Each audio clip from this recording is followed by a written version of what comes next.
कोलकाता में 31 साल की फीमेल डॉक्टर के साथ रेप एंड मर्डर हो जाता है, वो भी मेडिकल कॉलेज के अंदर। इस बार हम लोग क्या रीजन देंगे कि पार्टी कर रही होगी, छोटे कपड़े पहने होंगे, अरे हिंट दे रही होगी।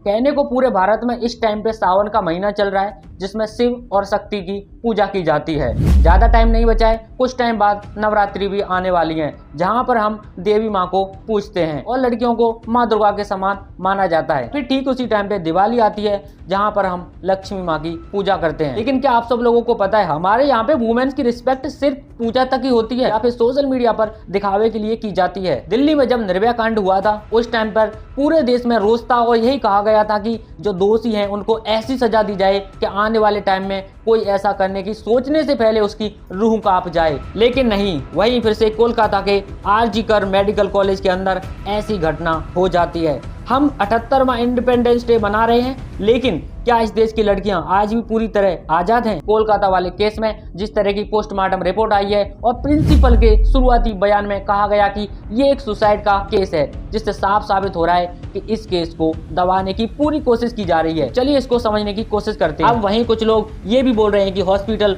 खुद इस मुद्दे को दबाने की कोशिश कर रहा है, क्योंकि जिस जगह क्राइम सीन होता है उसको पूरी तरह सील कर दिया जाता है। बट वहाँ तो क्राइम सीन के 5वें दिन 20-30 मीटर की दूरी पर ही कंस्ट्रक्शन का काम चालू कर दिया जाता है, जबकि बस कुछ ही दूरी पर फीमेल डॉक्टर की डेड बॉडी पाई गई। वहीं कुछ लोगों का कहना है कि संजय रॉय जो इस मामले का दोषी करार दिया गया है उसका किसी पॉलिटिकल पार्टी से कनेक्शन है, इसलिए इस मामले को दबाने की कोशिश की जा रही है। अगर हम रिपोर्ट्स की माने संजय रॉय के बारे में, तो संजय रॉय जिसको गिरफ्तार भी कर लिया गया है वो ना तो हॉस्पिटल के स्टाफ से था ना किसी मरीज का रिश्तेदार था। वो कोलकाता पुलिस के लिए एक सिविल वॉलंटियर का काम करता था। साथ में बताया गया है कि संजय रॉय शराब पी के अश्लील फिल्में देखने का आदी था। जिस रात को ये सारा इंसिडेंट हुआ उस रात को संजय रॉय कई बार हॉस्पिटल में आया और गया। दरअसल आरजी मेडिकल कॉलेज में कोई भी पुलिस वाला भर्ती होता था तो संजय रॉय उसके लिए मेडिसिन या फिर बाकी उसकी देखरेख के लिए वहां पर वो मौजूद रहता था। लेकिन जिस रात को ये इंसिडेंट हुआ था उस रात को संजय रॉय को हॉस्पिटल में कोई भी काम नहीं था। उस दिन वो हॉस्पिटल के पिछले वाले हिस्से में शराब पीने के लिए गया था, वही उसने शराब पी और वहाँ पर अश्लील फिल्में भी देखी। इसी के बाद उसने इस घटना को अंजाम दिया। लेकिन ये सारा मामला इतना सिंपल नहीं है जितना मैंने अभी आपको बताया है। संजय रॉय अकेला नहीं था, सारे पॉइंट ऐसे हैं जो इस बात को प्रूव करते हैं। चलिए फिर by time and by date से समझने की कोशिश करते हैं। 9 अगस्त को कोलकाता के आरजी मेडिकल कर कॉलेज की 31 साल की पीजी डॉक्टर का रेप एंड मर्डर हो जाता है।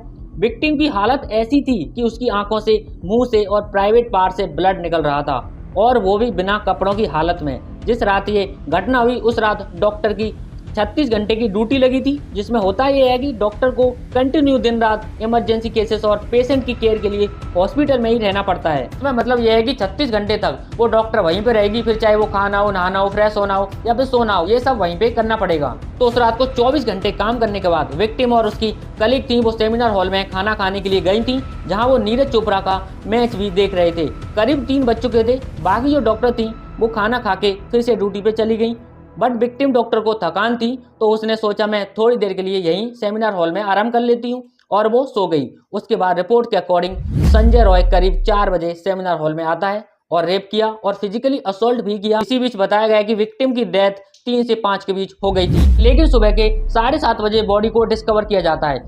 अब जहाँ पर सवाल ये बनता है कि इतना टाइम क्यों लगता है? 7:30 बजे बॉडी को डिस्कवर कर लिया जाता है तो ये भी नहीं बताया जाता कि सबसे पहले बॉडी को देखा किसने था। इसके बाद 7:30 बजे बॉडी के मिलने के बाद भी पेरेंट्स को तुरंत नहीं बताया गया, जबकि पेरेंट्स को तुरंत इन्फॉर्म करना चाहिए था।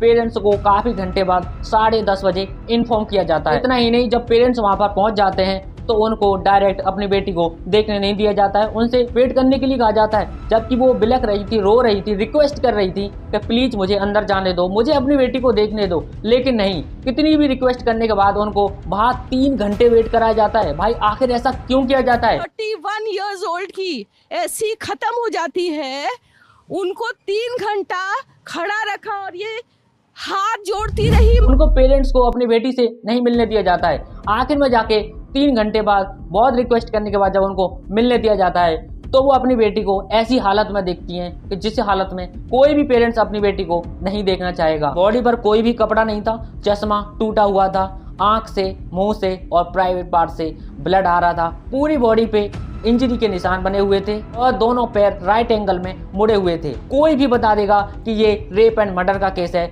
ये कोई सुसाइड का केस नहीं है। लेकिन ये सब हॉस्पिटल वालों को नहीं दिख रहा था। वो लोग तो इस केस को एक सुसाइड केस बताने में लगे हुए थे और वो चाहते थे इस केस को जल्दी से जल्दी खत्म कर दिया जाए और दबा दिया जाए। आखिर हॉस्पिटल एडमिनिस्ट्रेशन किसको बचाने में लगी थी या फिर जो अंदर सबूत थे उनको मिटाया जा रहा था? सवाल तो यहाँ पर क्लियर बनता है। सबसे बड़ी शर्मनाक बात तो ये थी कि हॉस्पिटल के प्रिंसिपल ने आनन फानन में जल्दी में ही बिना किसी इन्वेस्टिगेशन के सीधा जजमेंट दे दी कि भाई डॉक्टर को साइकोसिस नाम की एक मेंटल बीमारी थी और उसने सुसाइड कर लिया। बिना किसी इन्वेस्टिगेशन के सीधा उन्होंने डिक्लेयर कर दिया कि उसने सुसाइड किया है। सवाल यहाँ पर सीधा सीधा ये बनता है कि आखिर प्रिंसिपल को ऐसी क्या जल्दी थी कि उनको बिना किसी इन्वेस्टिगेशन के इस केस को सुसाइड बता दिया? क्या हॉस्पिटल के और भी मेंबर इसमें शामिल थे? सेम एलिगेशन विक्टिम के पेरेंट्स ने भी लगाए हैं कि हॉस्पिटल इस मामले को जल्दी से जल्दी रफा दफा करना चाहता है, लेकिन ऐसा होना नहीं था। जैसे ही धीरे धीरे ये बात कॉलेज के बाकी स्टूडेंट को पता चलती है, वो इस मामले में ऑब्जेक्शन उठाते हैं और प्रोटेस्ट करते हैं। धीरे ये न्यूज सोशल मीडिया और मेन स्ट्रीम मीडिया पे वायरल होने लगती है। ये खबर सारे देश में वायरल हो जाती है। फिर तो पक्का पोस्टमार्टम होना ही था। पोस्टमार्टम की जब रिपोर्ट आती है, रिपोर्ट आने के बाद तो ये केस और ज्यादा कॉम्प्लिकेटेड बन जाता है। रिपोर्ट में बताया गया है कि डॉक्टर को बुरी तरह सेक्सुअली असॉल्ट किया गया था, मारा गया था, रेप किया गया था और वहीं एब्डोमेन और राइट हैंड और लिप्स में काफी ज्यादा इंजरी थी। रिपोर्ट ने क्लियर कर दिया था कि ये कोई सुसाइड केस नहीं है। फिर प्रिंसिपल को इतनी क्या जल्दी थी? उसके बाद जब पुलिस ने इन्वेस्टिगेशन शुरू की तो सीसीटीवी से पता चला कि 4 बजे संजय रॉय आया था। वहीं पर एक ब्लूटूथ ईयरफोन भी मिला। उसको जैसे ही ऑन किया था वो तुरंत संजय रॉय के फोन से ऑटोमेटिक कनेक्ट हो गया, जिससे पता चल गया कि संजय रॉय ने इस वारदात को अंजाम दिया है और उसे गिरफ्तार कर लिया गया। पर इंटरेस्टिंग पॉइंट यह है कि संजय रॉय ने गिरफ्तार होने के बाद तुरंत ही अपना सारा जुर्म कबूल कर लिया। तो संजय रॉय 4 बजे रात को बिना किसी रोक टोक के अंदर आ कैसे गया? हॉस्पिटल में गार्ड होते हैं तो उन्होंने उसको रोका क्यों नहीं? दूसरा, इस सारे इंसिडेंट की सीसीटीवी फुटेज को क्यों छुपाया जा रहा है, क्यों नहीं रिलीज किया गया? इससे पहले भी संजय रॉय पर एक डॉक्टर के साथ बदतमीजी करने की शिकायत की गई थी, बट पुलिस ने क्या किया? उसके अगेंस्ट कुछ भी नहीं किया। वहीं लाल बाजार पुलिस स्टेशन में संजय रॉय के अगेंस्ट एक औरत ने कंप्लेन की थी कि वो उसको बार बार कॉल करके परेशान करता है। बताया गया कि मेडिसिन प्रिस्क्रिप्शन से उसने उस औरत का कॉन्टैक्ट नंबर ले लिया था। संजय रॉय के पड़ोसी ने बताया कि संजय रॉय ने 4 बार शादी की है, जिसमें से 3 पत्नियां उसको छोड़ के चली गई और एक पत्नी की कैंसर से डेथ हो गई थी। ये सारी चीजें इतनी शॉकिंग है कि संजय रॉय की पूरी हिस्ट्री आरोपों से भरी है और डोमेस्टिक वायलेंस का केस भी उसके नाम पे रजिस्टर है। लेकिन पुलिस ने क्या एक्शन लिया? कोई भी एक्शन नहीं लिया। क्या वो इंतजार कर रही थी कि इतने बड़े क्राइम को अंजाम दे तब जाके उसको गिरफ्तार करेंगे? उसकी इतनी ज्यादा क्राइम हिस्ट्री होने के बाद भी वो सिविल वॉलंटियर के पद पे रहता है। क्या इस पोस्ट के लिए उसकी हिस्ट्री भी चेक नहीं की गई थी कि उसके खिलाफ कितने ज्यादा केस रजिस्टर हैं? अब ये केस सीबीआई को हैंडल तो कर दिया गया है, बट पूरा देश जानना चाहता है कि आखिर इसमें कौन कौन ऐसे लोग हैं जो शामिल थे। किसको बचाने की कोशिश की जा रही है? क्या कोई ऐसा शख्स है जिसके ऊपर कोई स्ट्रॉन्ग पॉलिटिकल पार्टी का कनेक्शन है? क्या संजय रॉय सिर्फ एक बलि का बकरा है जिसने तुरंत अपना जुर्म कबूल कर लिया? क्या संजय रॉय किसी और को बचाने की कोशिश कर रहा है? पूरा देश ये जानना चाहता है आखिर उस रात को हुआ क्या था। हम लोगों को आवाज उठानी होगी, सिर्फ कुछ टाइम तक प्रोटेस्ट करके या फिर कैंडल मार्च निकाल के चुप नहीं बैठ जाना है। आप सब लोगों को पता है कि जब निर्भया कांड हुआ था पूरे देश को पता था, सबको पता था कि दोषी कौन है, फिर भी 7 साल बाद उस केस में सजा सुनाई गई। लेकिन इस बार हम लोग ऐसा नहीं चाहते। हम चाहते हैं जल्दी से जल्दी सारे केस का खुलासा हो कि आखिर कौन कौन इसमें शामिल था और जल्दी से जल्दी सजा दी जाए। देखने वाली बात यह हुई कि आगे इस केस में क्या होता है। बाकी मैंने पूरा इसको एक्सप्लेन करने की कोशिश की और अपने सारे पॉइंट आपके सामने रखे। बाकी आप लोग ट्विटर यानी कि एक्स पे जाके ट्वीट भी कर सकते हैं। इस मामले को दबना नहीं है, इस मामले में शांत नहीं रहना है, हमें इंसाफ चाहिए। बाकी आज की वीडियो में बस इतना ही। मिलते हैं अगले वीडियो में, तब तक के लिए धन्यवाद।